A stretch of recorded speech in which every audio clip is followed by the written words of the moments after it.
এই মুহূর্তে দর্শক বন্ধুগণ আপনারা দেখছেন সবুজ বঙ্গ নিউজ। Big breaking news. এবার ত্রিপুরা মথা দলের সুপ্রিমো প্রদ্যুৎ কিশোর দেববর্মনের বাড়িতে দেখা গেল কংগ্রেসের বিধায়ক গোপাল চন্দ্র রায়কে উত্তর পূর্বে রাজ্যে ত্রিপুরায়। তাহলে কি এবং তার দলের বিধায়ক বিজেপির সঙ্গে জোটের সমর্থন তুলে নিলেন? একেবারে বলাই যেতে পারে রঞ্জিত দেববর্মা তিনি জানিয়ে দিলেন ত্রিপুরা মথা দলের বিধায়ক বিজেপির সঙ্গে জোট করেই প্রদ্যুৎ কিশোর দেববর্মার নিজ বোন কীর্তি সিং দেববর্মা এবার রাজ্যের সাংসদ থেকে পদত্যাগ করতে চলেছেন পূর্ব ত্রিপুরা আসনে, এমনটাই খবর সম্ভবত সোশ্যাল মিডিয়াতে শোনা যাচ্ছে।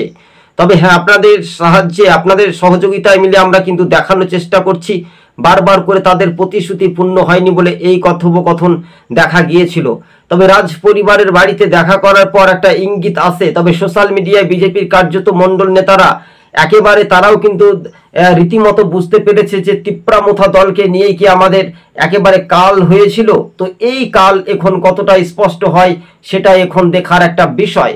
কারো তো পৌষ মাস, কারো তো সর্বনাশ। কিন্তু আমাদের সবুজ বঙ্গ নিউজ আপনাদের সঙ্গেই কথোপকথন বেশ কয়েকদিন ধরে আমরা টান টান উত্তপ্ত পরিস্থিতি নিয়েও কিন্তু ত্রিপুরার যে ঘটনাগুলো ব্যাখ্যা করতে হচ্ছে আমাদেরকে, কেননা সত্য ঘটনায় তুলে ধরার একটা প্রচেষ্টায় করি আমরা। কেননা এই মুহূর্তে মথার সুপ্রিমো প্রদ্যুৎ কিশোর দেববর্মার বিধায়ক একেবারে সরাসরি তারা কিন্তু বিজেপির মন্ত্রীর শপথ অনুষ্ঠানে কিন্তু তারা যায়নি, এবং তার আগেই কিন্তু একটা বিস্ফোরক অভিযোগে সংযুক্ত হয়ে আমরা জানতে পারছি।